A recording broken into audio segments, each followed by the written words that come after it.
Welcome back to Project 94 for another diecast review here on the channel. I've been meaning to review this guy for a while. Here is Dillon and his 2023 Ferris Chevrolet Camaro ZL1 for Spire Motorsports. So we have another Spire Motorsports diecast being released this year, and it's going to be the Ferris car for Dillon. A really exciting release, because I was not expecting to get as many Spire cars released this year. And it's really exciting to get one, guys. I thought this car was going to be canceled just like the 42 car last year for Dillon was, his Ferris paint scheme on that. But this car, I really like it a lot. It's a pretty good redesign for the new team. Looks really, really cool. The 77, it's always nice to see more of these diecasts get made. So without further ado, let's get this diecast out of the box. And I believe the last time was Balicki, I believe it was. He had a 77 car, which was pretty awesome to have that car made. The Ziegler one, the black and yellow. I have reviewed that car, so you can definitely check out that video once you're done watching this one. And here's the diecast out of the box. And man, this paint scheme is doing some pretty strange things to the lighting.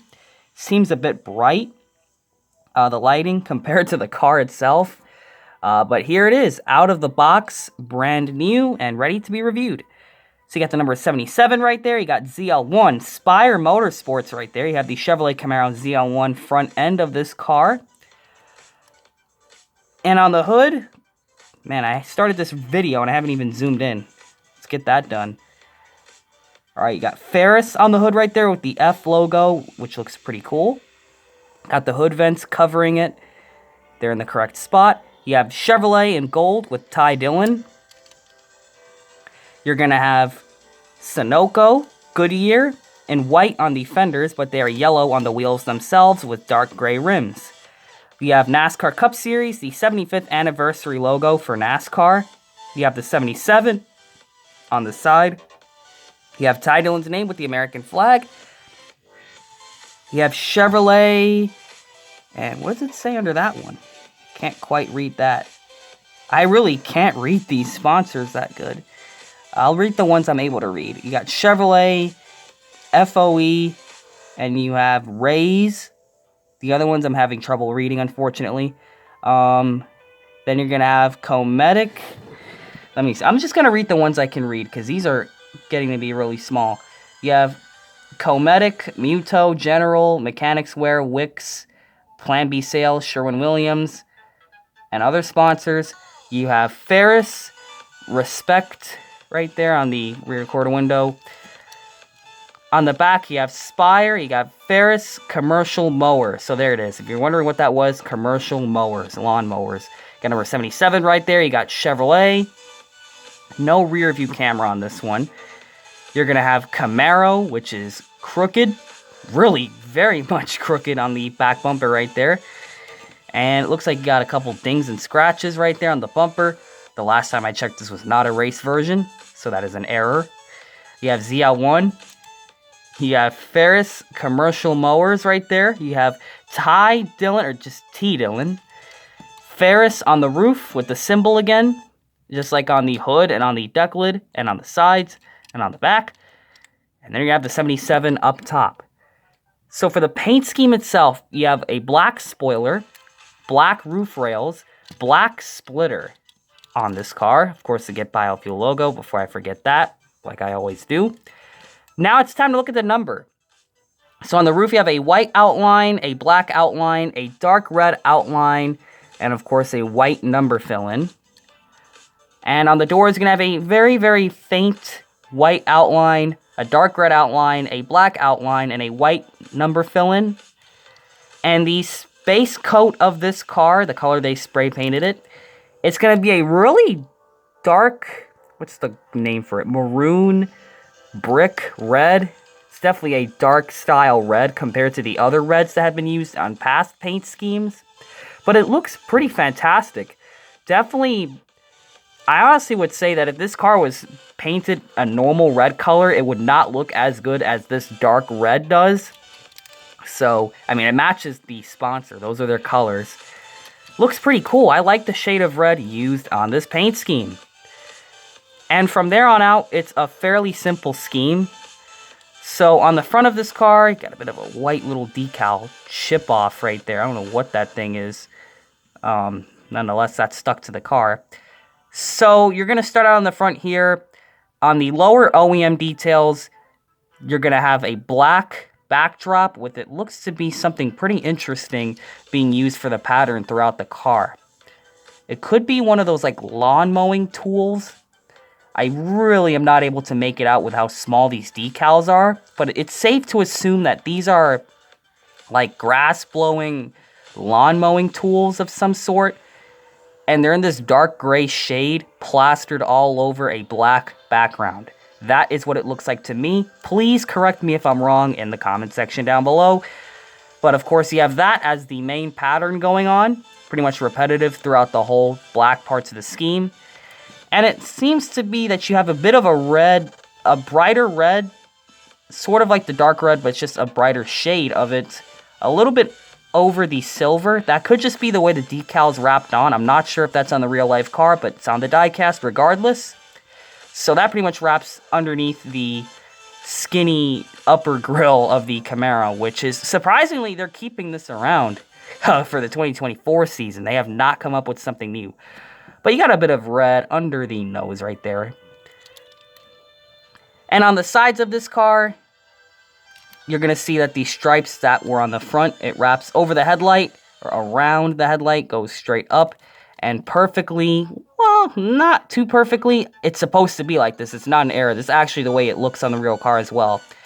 It goes a bit over the wheel wells, so when you look at it from a top angle, you could still see some of the pattern and the gray striping outline. That's just the way it wraps. That's accurate to the real car. It does not reach the edges of the hood. It leaves a bit of that red right there still showing, which is very cool. And the pattern is going to continue all across the side of this car.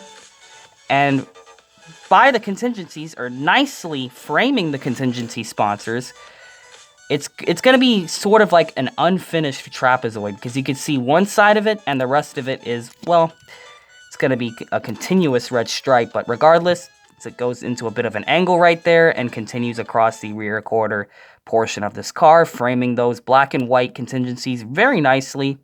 And what I like about the contingency sponsors, I'll mention it again, is that they actually left it in black and white, so the colors of the car itself stand out more than anything else on it, which is pretty cool. I like that a lot, that they just left it black and white. All the sponsors must seriously be compromising their colors. I know Circle B is silver and blue, Mechanics Wear is usually black and yellow, so definitely some of these have had colors on their logos on other cars, but on the Spire cars, they're just blacked out, which is pretty cool. I like the way it looks. It complements the rest of the car very nicely. So yeah, like I said, that black with the lawnmower tool pattern that goes all across the black portions of this car, it's going to continue all the way over the wheel well right there, wrapping over the hips, which looks super nice. And of course, around the quarter windows, it's going to spike up right there, leave some of the red on the C-pillar. And it's going to wrap pretty nicely onto the deck lid. Those silver stripes, of course, staying on there on the upper pattern, just like it was in the front. And on the back of this car, that silver stripe continues, and it's intended to wrap perfectly over the shape of that bumper line right there, except it's a bit crooked, but you guys get the idea of how it looks. So pretty much all the black portions are going to look like this, and the red is going to continue onto the back bumper and on the rear quarter panels. And that's pretty much the scheme. It's a really nicely set up and designed paint scheme. I really don't have any complaints about the design. I mean, every time Ferris has done paint schemes, I really haven't come up with anything I don't like about them. Their color scheme is utilized very well on these cup cars, and I just have no complaints. I like the shade of dark red. That definitely makes this diecast interesting for me. I don't have very much or very many dark red diecasts that I can think of. I mean, really, the only other car would probably be the Folgers Mark Martin cars of the past that had a pretty nice shade of red like this. I mean, there's probably other paint schemes that have definitely used this before, but in my collection, not very many, as I'm doing this 360 view for you guys. So yeah, it's a pretty cool looking car. Definitely recommend it for you guys. to go out and get this. Especially if you're a stop motion maker and you don't want to use the Ziegler car anymore, you could definitely upgrade to this. It's a very cool 2023 model right here. And the colors just look extremely good. And you guys are going to hear that a lot, especially with the upcoming cars that I'm really excited to review. There's a lot of great colors in this batch, and this is only one of many right here. This beautiful dark red is not the only beautiful color you're going to see. There are many other diecasts with even cooler colors coming up on the channel. And of course, how can I not mention the side markers are just black. And when I say black for the design, it's, now that I look at it again, now that I've taken it off camera, it's definitely more on like the, it's almost like a Batman black gray. If I could zoom in a little bit more, like the background color, it's not like fully black. It's definitely has like a gray tint on it. So that's even cooler. They didn't just throw on a generic black. It actually is a specialized black for this paint scheme, just like the red was. Excellent car. Excellent, excellent car to pick up. And if you're a Spire Motorsports fan or just a fan of any of the diecasts, you're definitely going to enjoy having this piece in your collection. So that's going to be it for Ty Dillon and his 2023 Ferris Chevrolet Camaro ZL1 for Spire Motorsports. So what do you guys think about this diecast? Please leave a like, comment, and subscribe for more videos here on Project 94. And please share this video with your friends and family so we can have some more followers here on Project 94. And always remember to make sure you know what you're doing when you're putting decals on your diecast.